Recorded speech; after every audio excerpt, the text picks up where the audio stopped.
আমিন। সূরাটার ভিতরে আল্লাহ সুবহানাহু ওয়া তাআলা বলেন, ইযা জাআ নাসরুল্লাহি ওয়াল ফাত, যখন আসবে আল্লাহর সাহায্য ও বিজয়। এই সূরার ভিতরে আল্লাহ তাআলা যে বিজয়ের কথা বলছেন সেটা হলো ইসলামের বিজয়, বা কেউ কেউ বলছেন যে মক্কা বিজয়। মক্কা বিজয়ের সাথেই ইসলামের বিজয় হয়ে গেছে, বলেন সুবহানাল্লাহ। তো কোরআনের ভিতরে আল্লাহ তাআলা বলেন ইজা মানে যখন, যা আসলো, নাসরুল্লাহ আল্লাহর সাহায্য, ওয়াল ফাত এবং বিজয়। তা আগে কোনটা বলছে? বিজয় আসলো এটা বলেন নাই, আল্লাহর সাহায্য আসলো, বিজয় হলো। তাহলে সাহায্যের উপরে নির্ভর করে বিজয়। আল্লাহ তাআলা সাহায্য করছে বিদায় বিগত এই যতগুলি যুদ্ধ আল্লাহ রসুল সাল্লাল্লাহু আলাইহি সাল্লাম পরিচালনা করেছেন এবং সেনানায়ক প্রেরণ করে যেসব যুদ্ধ পরিচালনা করা হয়েছে, সবগুলা যুদ্ধে মুসলমান যে বিজয় লাভ করছে, এটা অস্ত্রশস্ত্রের কারণেও নয়, মুসলমানের সৈনিকদের কারণেও না। সৈনিকদের সংখ্যাও তেমন ছিল না, মুসলমানের অস্ত্র কি যুদ্ধ অস্ত্র তেমন ছিল না, বরং প্রত্যেকটা যুদ্ধেই কাফেরদের অস্ত্রশস্ত্র, জনবল, সৈনিক তাদের অনেক বেশি কি ছিল। তো এই বিজয়গুলো হয়েছে এটা শুধু যে আল্লাহ রসুল যুদ্ধের কলা কৌশল অবলম্বন করছেন সেজন্য হয়েছে এটা বললেও ভুল হবে, বরং আল্লাহর সাহায্যের দ্বারাই প্রত্যেকটা যুদ্ধে জয়লাভ করছে মুসলমান, বলেন সুবহানাল্লাহ। তাহলে ইযা জাআ নাসরুল্লাহ, যখন আসবে আল্লাহর সাহায্য। তাহলে আল্লাহর সাহায্য কখন আসবে? আল্লাহর সাহায্য আসবে মুসলমানের জন্য তখন যখন মুসলমান সত্যিকারের মুসলমান হবে, ইমানে কোনো ত্রুটি থাকবে না। তো ইমাম আল্লাহ অন্যত্রে বলেন, ওয়ালা তাহিনু ওয়ালা তাহজানু ওয়া আনতুমুল আলাউনা ইন কুনতুম মুমিনিন। তোমরা হতাশ হইও না, চিন্তিত হইও না, তোমরাই হবে বিজয় যদি হও তোমরা মুমিন। তাহলে মুমিন হওয়া শর্ত। আজকে বিশ্বের দিকে তাকাইলে দেখা যায় মুসলমান মার খাচ্ছে, বিজাতিরা মুসলমানের উপরে নির্যাতন চালাচ্ছে। মুসলমান আজ বিজয় নয়, পরাজয়। মূল কারণ এটাই যে মুমিনের যে সিফাত, যে কোয়ালিটি, যে গুণ থাকা উচিত, তা এখন বর্তমান মুসলমানের ভিতরে কি নাই। এই জন্য ডক্টর ইকবাল বলেন, ওয়াদায়ে গোলবা है मोमेन के लिए कुरान में, फिर तो जब गोलबानी ही कुछ है कसर ईमान में। ওয়াদায়ে গোলবা, মোমেনের জন্য যে বিজয়ের কথা আসছে কোরআনে, আল্লাহ যে ওয়াদা করছেন, প্রতিশ্রুতি দিয়েছেন, প্রত্যেকটা যুদ্ধে যে মোমেন বিজয়ী হবে, জয়লাভ করবে, এই ওয়াদাটা কাদের জন্য? মোমেনের জন্য। তা আজকে মুসলমান যুদ্ধে পরাজয় বরণ করে, জয়লাভ করে না, তাহলে বোঝা গেল এরা আদমশুমারির মুসলমান, নামমাত্র মুসলমান, কিন্তু এরা প্রকৃতপক্ষে ইমানদার, পরিপূর্ণ ইমানদার কি হইতে পারে নাই, সেজন্যই। তো যাই হোক, আল্লাহর সাহায্য আসলেই বিজয় হয়, সাহায্য ছাড়া বিজয় হওয়া সম্ভব না। আল্লাহ তাআলা হুদায়বিয়ার সন্ধির পর যে সূরা আল ফাত 48 নম্বর সূরা নাযিল করেন, সেটা ছিল মক্কা বিজয়ের পূর্বাভাস।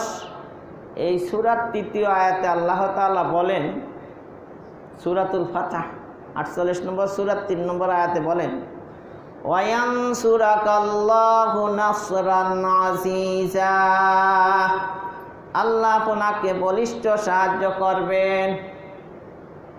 সন্ধির ভিতরে একতরফা সন্ধি করছে, তো সব কাফেরদের পক্ষে হয়ে গেছে, মুসলমানের বিপক্ষে।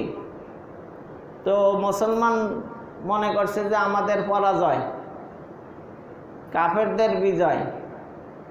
কিন্তু পথে মধ্যে যখন সূরাতুল ফাতহা নাযিল হইল, মক্কা অভিমুখে যখন মদিনার দিকে যখন আল্লাহ রসুল রওনা দিলেন, পথে মধ্যে যখন সূরাতুল ফাতহা নাযিল হইল, তখন মুসলমান বুঝতে পারলো যে আমাদের ধারণাটা ভুল, বরং আমাদেরই বিজয়। কারণ আল্লাহ বলতেছেন যে আল্লাহ সাহায্য করবেন, তো এতে করে আমরা মক্কা বিজয় করব।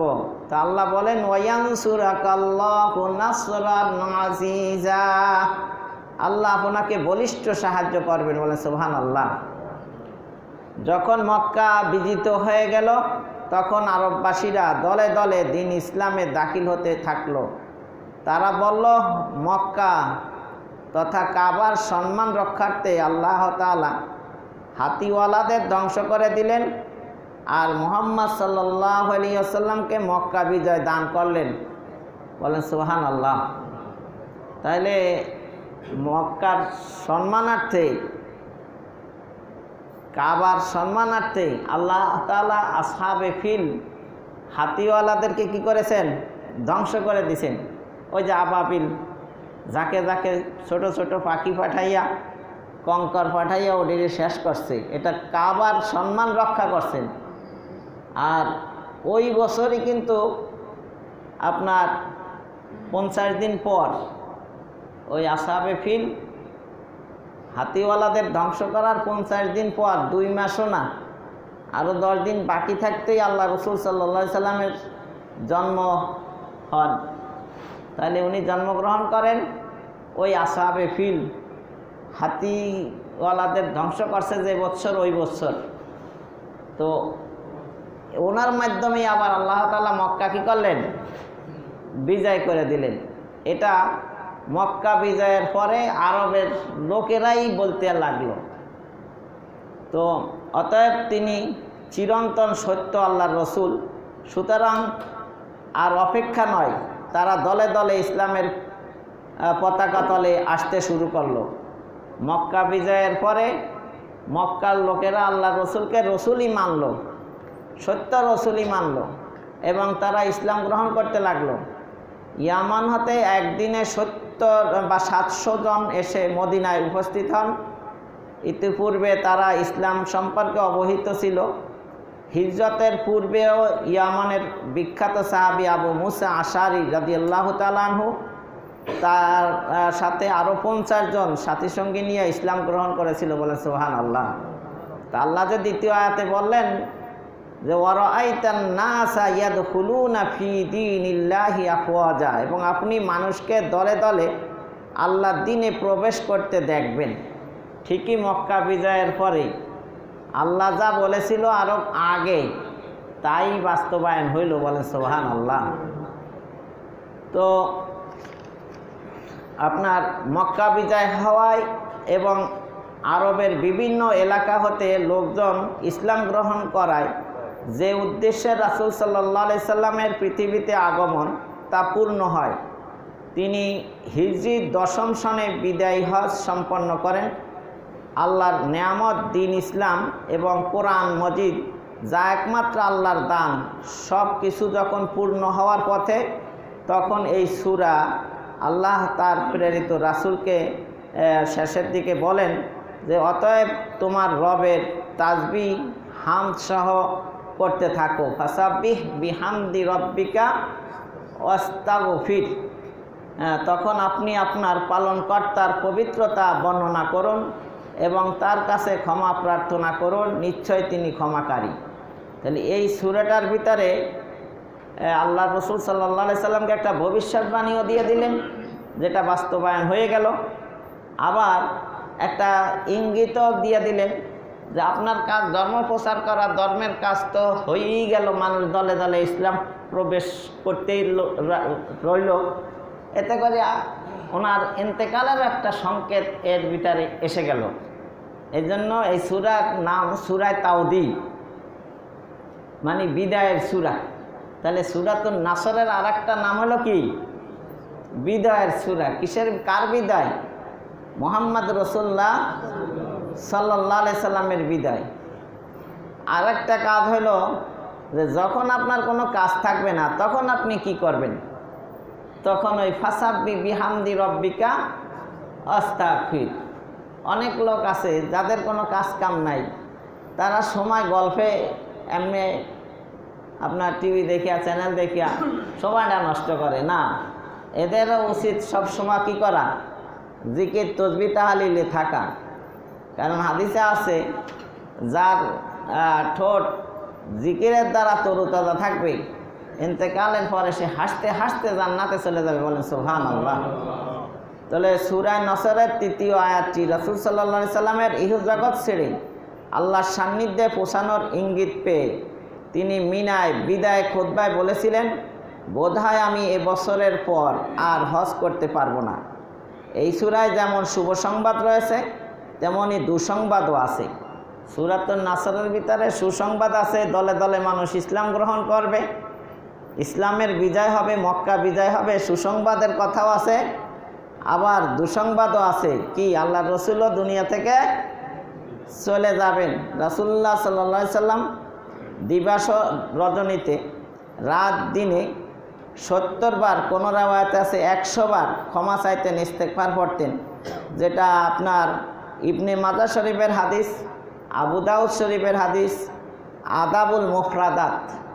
বুখারী শরীফ তিনি লেখছেন, আদাবুল মুফরাদাতও তিনি লেখছেন।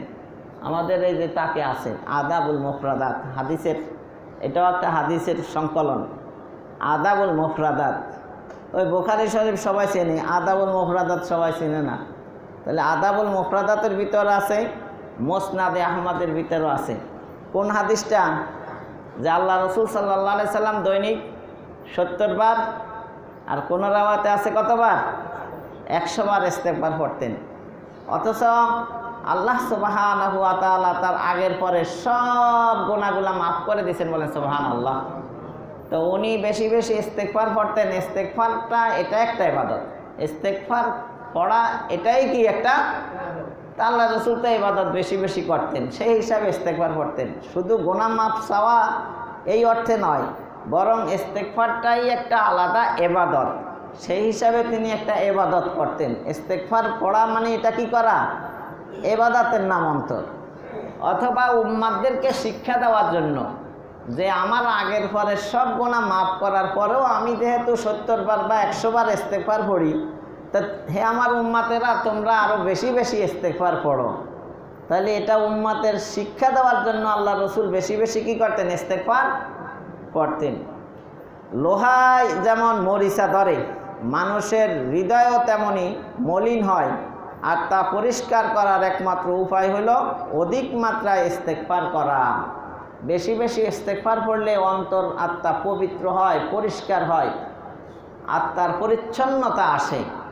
মানুষ যখন পাপ করে তখন অন্তরাত্মা অপবিত্র হয়ে যায়, আপনার কলুষিত হয়ে যায়, কদাচিত ময়লাযুক্ত হয়ে যায়। সব কিছু পরিষ্কার করার একটা ব্যবস্থা আছে। কাপড় পরিষ্কার করার জন্য যেমন সাবান আছে, আপনার লোহা পরিষ্কার করার জন্য যেমন রেত আছে, এক একটা জিনিসের পরিষ্কারের এক একটা বিকল্প ব্যবস্থা আছে। তো অন্তরের পরিষ্কার করার জন্য ব্যবস্থা হলো ইস্তেগফার। বেশি বেশি জিকির ইস্তেগফার করলে কি হয়? অন্তর পরিষ্কার হয়ে যায়। বলেন সুবহানাল্লাহ। তাহলে এই সূরার ভিতরে আল্লাহ বললেন যে ইজা জাআ নাসরুল্লাহি ওয়াল ফাত, যখন আসবে আল্লাহর সাহায্য ও বিজয়। তো এই বিজয় কোন বিজয়? মক্কা বিজয়। তো আসবে আল্লাহর সাহায্য, তখন হবে বিজয়। সাহায্য ছাড়া, আল্লাহর সাহায্য ছাড়া বিজয় সম্ভব নয়। যেটা সূরা ফাতহার 3 নম্বর আয়াতে বলেন, ওয়ায়ানসুরাকাল্লাহু নাসরান আজিজা, আল্লাহ আপনাকে বলিষ্ঠ সাহায্য করবেন। আল্লাহ নিজেই বলে দিলেন সাহায্য করবেন। তো এই কথা বলার উদ্দেশ্য কি? উদ্দেশ্য এটাই যে আল্লাহ রাসূল সাল্লাল্লাহু আলাইহি সাল্লাম মক্কা বিজয় করেছেন 8ম হিজরিতে। কত হিজরিতে? 8ম হিজরিতে 10ই রমজান। রমজান মাসের কয় তারিখ? 10 তারিখ। তিনি 10,000 সাহাবায়ে কেরামদেরকে নিয়ে মক্কা অভিমুখে রওনা দেন। পথে মধ্যে আরও 2,000 সাহাবায়ে কেরাম যুক্ত হন। সর্বমোট কতজন মুসলমান ছিল আল্লাহ রসুলের সাথে? 12,000। এটা কত হিজরিতে? 8ম হিজরি, রমজান, 10ই রমজানে। কিন্তু এই 6ষ্ঠ হিজরিতে তিনি আর একবার 1400 সাহাবাদেরকে নিয়ে তিনি হজ করার উদ্দেশ্যে, উমরা করার উদ্দেশ্যে কি দিছিলেন? রওনা দিছিলেন। কিন্তু মক্কায় প্রবেশ করতে তিনি পারেন নাই। তখন আরবে মক্কার ভিতরে ছড়াইয়া গেছে যে মুহাম্মদ সাল্লাল্লাহু আলাইহি সাল্লাম তিনি কি সৈন্য নিয়া মক্কার উপরে আক্রমণ করার জন্য, যুদ্ধ করার জন্য আসতেছে। এই খবর পাইয়া আবু সুফিয়ানে কি করেছিল? তার গোয়েন্দা বিভাগের লোক পাঠাইছিল। তারা এসে রিপোর্ট দিল যে মানুষ অনেক, তুমি যুদ্ধ করে পারবা না, অতীতে তাদের সাথে কোনো যুদ্ধে পারো নাই, হেরে গেছো, তোমাদেরকে অনেক কোপাইছে, এবারও তোমাদের রক্ষা হবে না। সুতরাং তোমরা কি করো? তাদের সাথে একটা সন্ধি করো, যুদ্ধে যাওয়ার সাহসিকতা দেখাইও না। গোয়েন্দাদের রিপোর্ট পাইয়া আবু সুফিয়ান ছিল তখন মক্কার লিডার নেতা। সে তখন আরও কিছু লিডার নেতাদেরকে নিয়ে সঙ্গে কইরা মুহাম্মদ সাল্লাল্লাহু আলাইহি সাল্লামের কাছে গিয়েছিল। মুহাম্মদ সাল্লাল্লাহু আলাইহি সাল্লাম যখন শুনতে পাইল যে আরবের লোকেরা, মক্কার লোকেরা, কুরাইশেরা জানতেছে যে আমরা যুদ্ধ করতে আসছি, আসলে তো আমরা যুদ্ধ করতে আসি নাই, তো এই জন্য হুদাইবিয়া নামক স্থানে তিনি অবস্থান করিয়া একজন সাহাবী উসমান গনি রাদিয়াল্লাহু তাআলা আনহু, উসমান ইবনে আফফান রাদিয়াল্লাহু তাআলা আনহুকে পাঠাইয়া দিলেন যে তুমি যাইয়া বলো যে আমরা যুদ্ধ করতে আসি নাই, আইছি শুধু উমরা করতে। তো অনুমতি দিলে উমরা করিয়া চলে যাবে মদিনায়, বাড়িঘরের দিকে ফিরিয়েও তাকাবে না। কিন্তু এদিক দিয়ে আবার খবর ছড়াইয়া দিছে যে ওসমানেরে শহীদ করে দিছে। তখন আল্লাহ রসুল কি করলেন? একটা বাবলা গাছের নিচে সব সাহাবাদেরকে নিয়ে, কতজন সাহাবা ছিল? 1400 সাহাবা ছিল। এদেরকে নিয়ে তিনি কি করলেন? একটা বায়াত গ্রহণ করলেন, যেটারই বায়াতে রেজওয়ান বলা হয়। বায়াতে রেজওয়ান অর্থাৎ যে বায়াতের উপরে স্বয়ং আল্লাহ তাআলা কি আছেন? রাজিয়া, খুশি আছেন। বলেন সুবহানাল্লাহ। যে বায়াতের উপরে কে রাজি আছেন? আল্লাহ রসুল সাল্লাল্লাহু আলাইহি সাল্লামের এই বায়াতের সাথে, সাহাবাদের এই বায়াত গ্রহণের সাথে স্বয়ং আল্লাহ কে আছে? রাজি। এই জন্য বায়াতে রেজওয়ান বলা হয়। তা আল্লাহ রাসূল বায়াত গ্রহণ করলেন, বললেন যে আমরা যে আসছি উমরা করতে, আমাদেরকে তো ভুল বুঝছে মক্কার লোকেরা।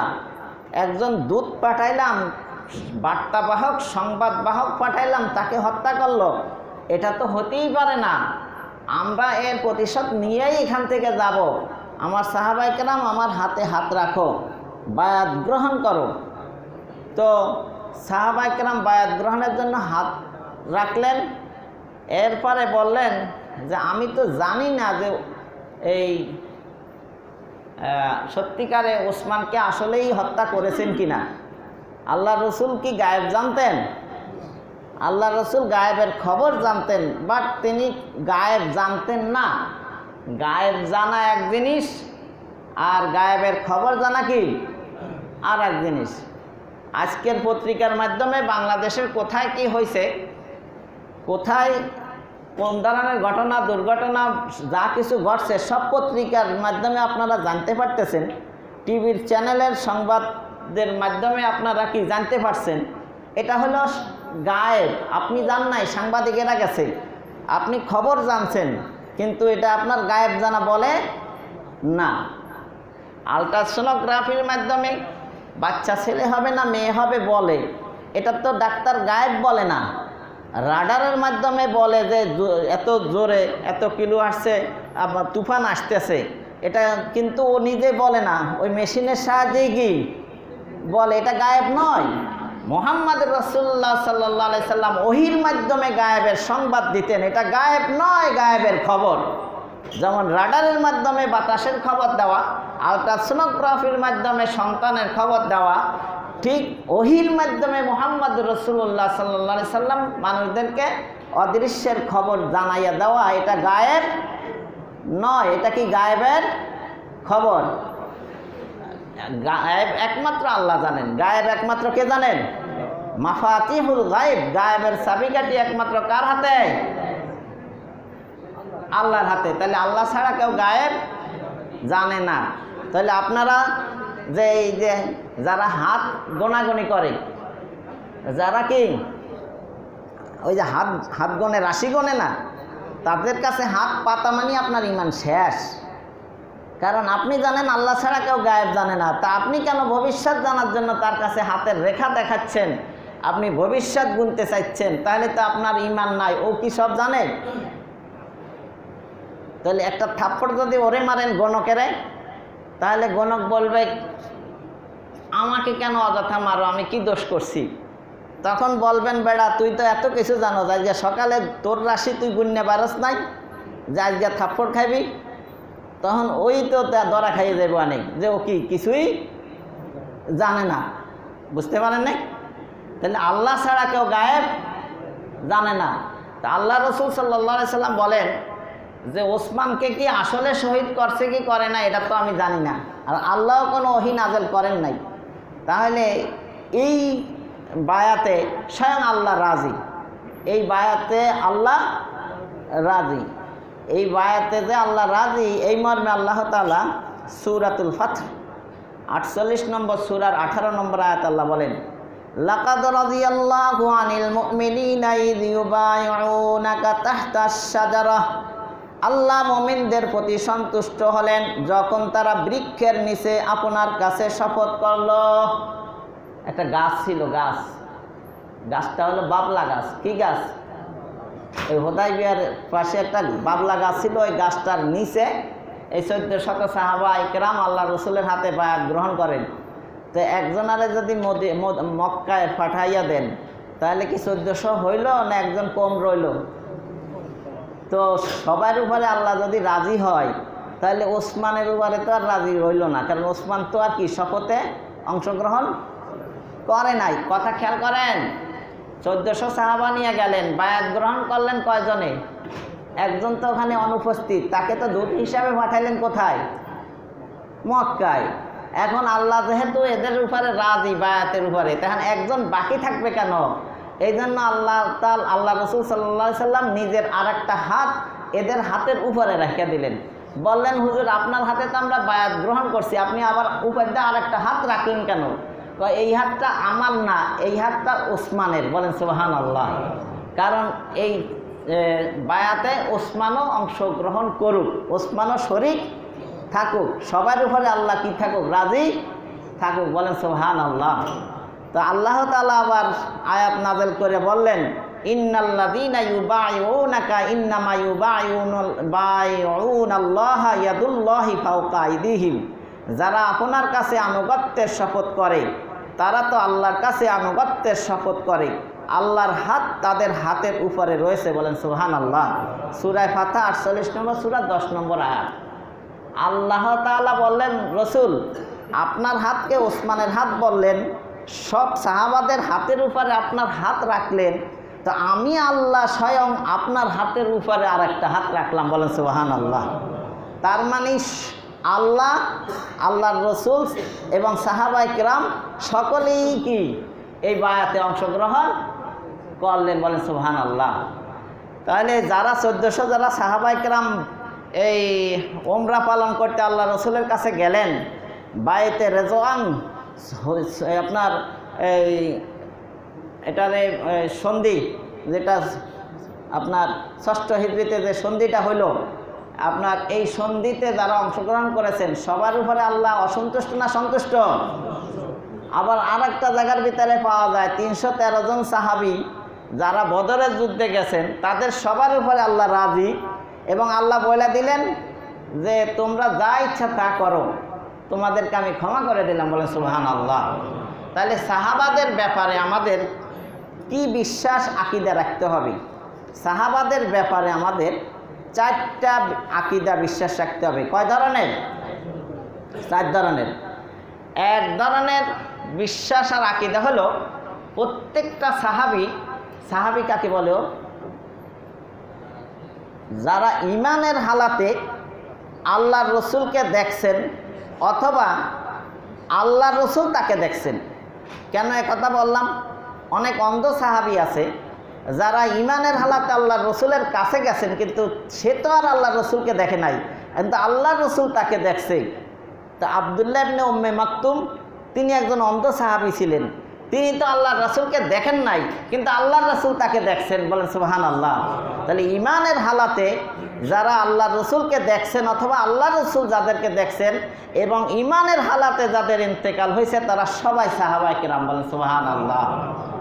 তো যারা সাহাবায়ে কেরাম এদের উপরে আকীদা বিশ্বাস হইল যে এরা সকলের উপরে আল্লাহ রাজি, এদের সকলের উপরে কি মক্কা বিজয়ের আগে আস-সাবিকুনাল আউয়ালুনা মিনাল মুহাজিরিন ওয়াল আনসার, মক্কা বিজয়ের আগে যত মুহাজির আর আনসার সাহাবী ছিল, ওয়াল্লাযীনা তাবাউহুম বিইহসান, এবং পরবর্তীতে যারা তাদের অনুসরণ করে ঈমান এনেছিল। তাহলে মক্কা বিজয়ের আগের সকল সাহাবায়ে কেরাম মুহাজির আনসার, যত সাহাবারা তো দুই ভাগ, কেউ মুহাজির আর কেউ কি আনসার। মক্কার ভিতর থেকে যারা হিজরত করে মদিনায় চলে গেছেন তারা কি মুহাজির, আর যারা মদিনার বাসিন্দা তারা কি আনসার। তাহলে কয় রকমের সাহাবী হইল? মুহাজির আর আনসার। তো মক্কা বিজয়ের পরে যারা মুহাজির আর আনসারের অনুসারী হইয়া ঈমান আনছে এদের রাদিয়াল্লাহু আনহুম ওয়া রাদু আনহু, আল্লাহ এদের উপরে সন্তুষ্ট, এরাও আল্লাহর উপরে সন্তুষ্ট। বলেন সুবহানাল্লাহ। তাহলে এক নম্বর আকীদা বিশ্বাস সাহাবায়ে কেরামের ব্যাপারে যে তারা সকলেই মুমিন, সকলেই জান্নাতি, সকলেই মুমিন, সকলেই কি জান্নাতি, প্রত্যেকটা সাহাবী জান্নাতি। বলেন সুবহানাল্লাহ। সাহাবাদের যদি আপনি দোষ ধরেন তাহলে এই দোষ আর সাহাবীর ভিতরে থাকে না। যেমন স্টুডেন্টের দোষ ধরলে টিচারের দোষ প্রমাণিত হয়ে যায়, খাবারের দোষ বের করলে ওই বাবুর্চির দোষ অটোমেটিক হয়ে যায়, কারণ পাক করছে কে? বাবুর্চি। আপনার শার্ট পাঞ্জাবি এগুলার যদি দোষ ধরেন তা টেইলারের দোষ হয়ে যায়, কারণ এটা সেলাই করছে কে? টেইলার। তাহলে সাহাবায়ে কেরামের যদি দোষ ধরেন তাহলে দোষটা হয় ওনার ওস্তাদ মুহাম্মদুর রাসূলুল্লাহ সাল্লাল্লাহু আলাইহি সাল্লামের। বলেন তো উনি কি অযোগ্য টিচার?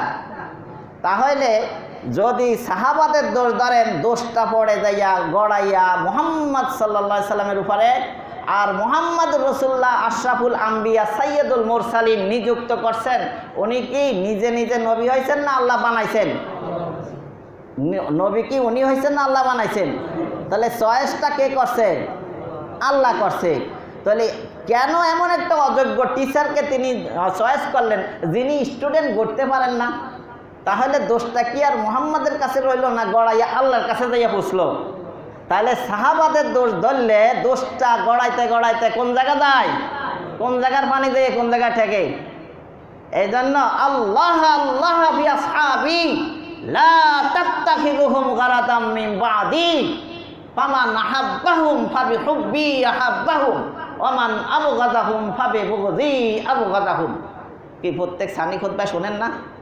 আল্লাহ আল্লাহ, আল্লাহকে ভয় করো, আল্লাহকে ভয় করো। আমার সাহাবাদের প্রসঙ্গে সাবধান সাবধান, আমার সাহাবাদের ব্যাপারে কোনো বিদ্বেষ পোষণ করবে না।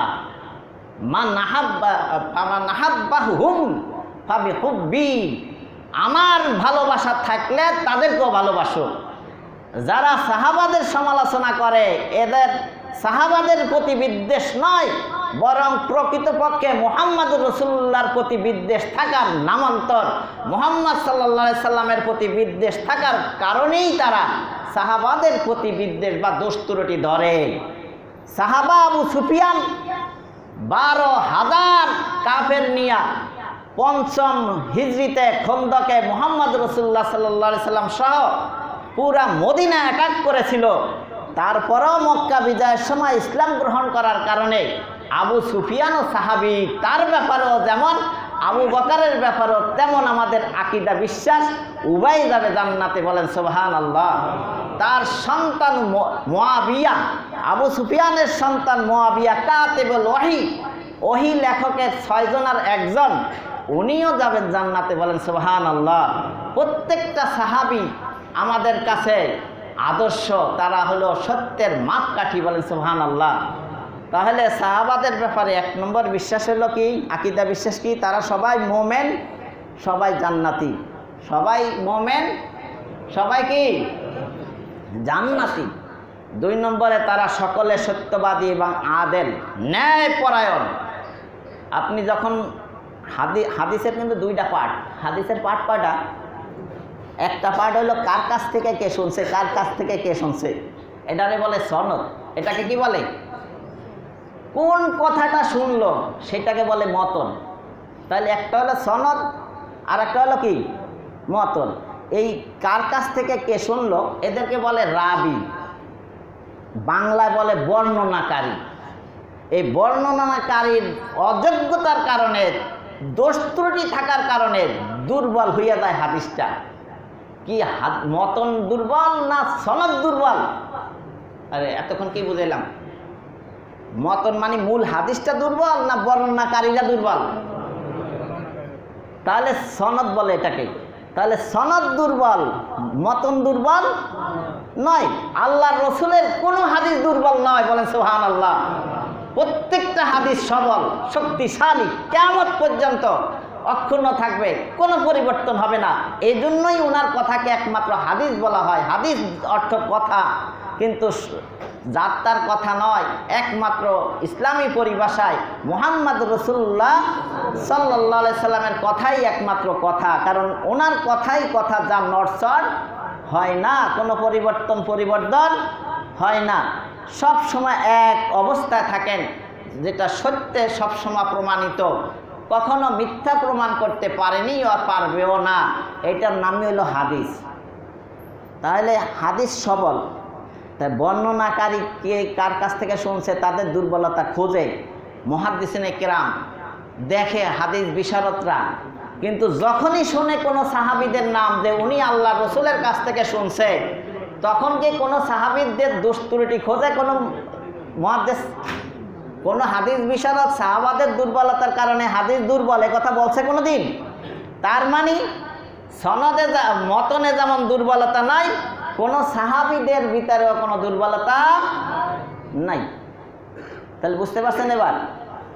3 নম্বর, তারা সত্যের মাপকাঠি। কারণ আল্লাহ কোরআনে বলে আমিনু কামা আমানান নাস। সাহাবায়ে কেরাম যেভাবে ঈমান আনছে, হে দুনিয়ার মানুষ বা হে মুনাফিক সম্প্রদায়, তোমরা তেমন ঈমান আনো। আবু বকর, ওমর, ওসমান যেভাবে ঈমান আনছে, তাদের ঈমানের স্কেল মাপকাঠি যেমন, তাদের বিশ্বাসটা যেমন, তোমরাও ঠিক সেইভাবেই বিশ্বাস করো, ঈমান আনো, বলেন সুবহানাল্লাহ। কোনো ব্যক্তি যদি ঈমানের মাপকাঠি হতে পারে, সে আমলেরও মাপকাঠি। তাহলে ঈমান আর আমলের মাপকাঠি সত্য হলো ঈমান আমল। এই জন্যই বলা হয় সাহাবায়ে কেরাম মিয়ারে হক। মিয়ারে হক, হক মানে সত্য, মিয়ার মানে মাপকাঠি, মাপার যন্ত্র। হক চিনার মাপকাঠি, পরিমাপক হইল সাহাবায়ে কেরাম। কোনটা হক আর কোনটা না হক, কোনটা বাতিল আর কোনটা আপনার হক, কোন কাজ সুন্নাহ আর কোনটা বেদাত, এটা পরিমাপ করার জন্য সাহাবাদের আমল যথেষ্ট, বলেন সুবহানাল্লাহ। যেখানে ওমর রাদিয়াল্লাহু তাআলা আনহু তার নেতৃত্বে, উবাই ইবনে কাব রাদিয়াল্লাহু তাআলা আনহুর ইমামতিতে 20 রাকাত তারাবি প্রমাণিত, অদ্যবধি মক্কা মদিনায় চালু, তাহলে আপনি কিভাবে বলেন 20 রাকাত বেদাত? আপনি বেদাতের সংজ্ঞাই বোঝেন না। এটা বেদাত? এর সত্যের মাপকাঠি সাহাবায়ে কেরাম। তারা যা করছে তাই সত্য, তাই সুন্নাত, তার দ্বারাই জান্নাতে যাওয়া যাবে, বলেন সুবহানাল্লাহ। বুঝতে পারছেন হক কথা কোনটা? তাহলে সাহাবাদের অনুকরণ করতে হবে। এই জন্য বলা হয় আহলে সুন্নাত ওয়াল জামাত। আহলে সুন্নাত ওয়াল জামাত। এই ওয়াল জামাত কারা? সাহাবায়ে কেরামের জামাত। তাহলে আমরা হাদিসে জানি অন্য সব নবীর উম্মতেরা হবে 72 দল, আর সর্বশেষ নবীর উম্মত হবে 73 দল। এর ভিতরে এক দল মাত্র জান্নাতে যাবে। সাহাবায়ে কেরাম জিজ্ঞাসা করলো, তাহলে ওই দলটা কারা? তখন বললো, মা আনা আলাইহি ওয়া আসহাবি, আমি যে মসলাকের উপরে, যে পথের উপরে, যে কাজের উপরে আসি এবং আমার সাহাবারা আছে, এইটাই হলো জান্নাতি দল, বলেন সুবহানাল্লাহ। তাহলে মা আনা আলাইহি ওয়াসাহাবি, আমি আর আমার সাহাবায়ে কেরাম যে পথে যে মতে আছি সেটাই হলো জান্নাতের পথ, বলেন সুবহানাল্লাহ। সূরাতুল ফাতিহার ভিতরে বারবার প্রত্যেক রাকাতে ফরজ ওয়াজিব সুন্নাত নফল দিনে রাত্রে সব সময় বলি ইহদিনাস সিরাতাল মুস্তাকিম, সরল সহজ পথে আল্লাহ তুমি চালাও। কোন সেই পথ? সিরাতাল্লাযিনা আনআমতা আলাইহিম, তুমি যাদেরকে পুরস্কৃত করেছো। পুরস্কার কারে করছে? আবু বকর, ওমর, ওসমান, সাহাবায়ে কেরামকেই তো আল্লাহ রসুল আল্লাহ তাআলা কি করেছেন? তারাই তো সিদ্দিকিন, শহীদি, সোহাদা, তারাই তো সালেহীন। সুতরাং ইহদিনাস সিরাতাল মুস্তাকিম মানে আল্লাহ তুমি আমাদেরকে সাহাবাদের পথে চালাও, এটাও একটা ব্যাখ্যা। কোরআন সুন্নাহ মতে চালা, কোরআন সুন্নাহ আপনি কেমনে বুঝবেন? সাহাবারা তো ব্রাহ্মমান কোরআন সুন্নাহ, তারা আমল করে দেখাইয়া দিছে কোরআন সুন্নাহকে। সুতরাং আপনি শুধু কোরআন আর সুন্নাহ মাথায় লইয়া হাঁটলে তো কোরআন সুন্নাহ আমল হলো না, আপনাকে বাস্তবায়িত করে দেখাইছেন সাহাবায়ে কেরাম কোরআন সুন্নাহ। সুতরাং তাদের মতো চললেই আপনি জান্নাতের পথে যেতে পারবেন, বলেন সুবহানাল্লাহ। 4 নম্বর আকীদা, বিশ্বাস রাখতে হবে সাহাবাদের প্রসঙ্গে। আপনারা কথার দিকে খেয়াল করেন, বারবার একটা জিনিসের দিকে ওয়াজ চলে যাবো। সাহাবাদের ব্যাপারে কয়টা আকীদা বিশ্বাস রাখতে হবে? কয়টা বলছি এই পর্যন্ত? 3টা। 4th নম্বর হলো আপনি কদম আলী, রহমত আলীর ইতিহাস পড়িয়া সাহাবাদের ব্যাপারে কোনো মন্তব্য করতে যাবেন না। ইতিহাসের লেখক অনেক ষড়যন্ত্রকারী হতে পারে, অমুসলিম হতে পারে, ইসলামের শত্রু হতে পারে, মুসলমানের দুশমন হতে পারে, ও লেখনের ভিতরে ভুল ভ্রান্তি থাকতে পারে। নিখুঁত লা রাইবা ফিহি, আলিফ লাম মিম যালিকাল কিতাবু লা রাইবা ফিহি, যে কিতাবে কোনো সন্দেহ নাই সেই কিতাবের নাম কি? আল কোরআন। কোরআন কি বলে সাহাবাদের ব্যাপারে? তাহলে সত্য হবে কোনটা? ইতিহাস, যেগুলো আপনারা বই পুস্তক ডিগ্রিতে পড়িয়ে আসি, আপনারা হোমানে সাহাবাদের বিরুদ্ধে বিদ্বেষী কথাবার্তা বলেন, আপনাদেরটা রাইট হবে না কোরআনে যা বলছে তাই রাইট হবে? তো কোরআনে তো সাহাবাদের পাইকারি দরে বলছে রাদিয়াল্লাহু আনহুমা রাজু, সবার উপরে আমিও রাজি, আল্লাহও রাজি। বলেন আল্লাহও রাজি, সাহাবারাও আল্লাহর উপরে কি? উলাইকা হুমুল মুফলিহুন, তারাই সফল। ওই সময় আপনি ছিলেন না সাহাবারা ছিল? যে সময় বলল উলাইকা হুমুল মুফলিহুন, উলাইকা হুমুল ফাইজুন, উলাইকা হুমুর রাশিদুন, উলাইকা হুমুল মুমিনুনা হাক্কা, এটা কি আপনার ব্যাপারে বলছিল না সাহাবাদের ব্যাপারে বলছিল? যে তারা সবাই সত্য পথে আছে, হেদায়েত প্রাপ্ত, তারাই সফল কাম, তারাই বিজয়ী। এটা কারা? তারা কারা? ওই সময় কি আর একটা দল ছিল নাকি? আবু জাহেল, আবু লাহাবের দল সফল বলছিল না মুহাম্মাদের দল সফল বলছিল? তাহলে মুহাম্মাদের দল কারা? সাহাবায়ে কেরামই তো। তাহলে বুঝলেন এবার যে অন্য সব বই পুস্তক পড়ে বা অন্য বই পুস্তকের মাধ্যমে সাহাবা পরিচিতি করা একদম ভুল। স্বর্ণ মাপেন কি লাকড়ি মাপা ইয়া দিয়া, পাল্লি দিয়া, না স্বর্ণ মাপার আর একটা পাল্লি আছে নিক্তি, নিখুঁত পাল্লি দিয়ে আপনাকে স্বর্ণ মাপতে হবে, কারণ স্বর্ণ খুব দামি। ওই লাকড়ি মাপা পাল্লি দিয়ে স্বর্ণ মাপলে ভেজাল আছে, আপনি মাপতেও যাবেন না, মাপা উচিত নয়। ঠিক কদম আলী, রহমত আলীর ইতিহাস পড়িয়া সাহাবায়ে কেরামদেরকে মাপতে যাবেন না, বরং কোরআন দিয়া সাহাবাদেরকে নিরূপণ করুন, সাহাবাদের সম্পর্কে জানুন। সাহাবাদের আলোচনা কোরআনের ভিতরে আসছে, বলেন সুবহানাল্লাহ।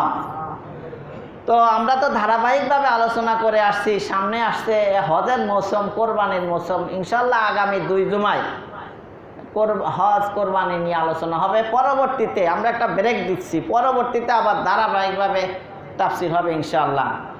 তো সর্বশেষ কথা হলো, আল্লাহ রসুল সাল্লাল্লাহু আলাইহি সাল্লাম এই হুদায়বিয়া সন্ধি কইরা যে গেলেন সাহাবাদেরকে নিয়ে মদিনার দিকে, আল্লাহ রসুলেরও মনে অনেক আপনার জ্বালা ছিল।